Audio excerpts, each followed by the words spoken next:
Nobel इनाम याफ्ता सामाजिक कारकुन मलाला यूसुफजई का अपने इंटरव्यू में कहना था कि इनकी समझ में अभी तक ये नहीं आया कि अगर किसी को आपकी जिंदगी में आना है तो उसके लिए शादी के कागजात पर दस्तखत क्यों जरूरी हैं। ये सिर्फ पार्टनरशिप क्यों नहीं हो सकती। इन तासुरात पर पाकिस्तान में तनकीद का एक सैलाब उमड़ आया है, जिसे हुकूक़े निस्वा के लिए काम करने वाली खवातीन शर्मनाक करार दे रही हैं। इसी पर अब साबिक गुलकारा राबी पीरजादा ने भी सख्त रद्द-ए-अमल दिया है। इन्होंने मलाला यूसुफजई पर सख्त तनकीद की है। राबी पीरजादा ने समाजी राब्ते की वेबसाइट ट्विटर पर ट्वीट करते हुए कहा कि बहन, मैंने तो मौसीकी छोड़ दी है, मगर आपको देखकर नुसरत फतेह अली खान मरहूम की याद आ गई।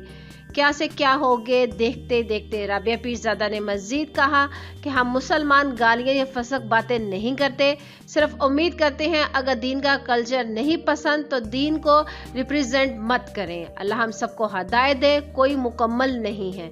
तो नाज़रीन, इस वीडियो को लेकर अपनी कीमती राय का इज़हार नीचे कमेंट्स बॉक्स में ज़रूर करिएगा।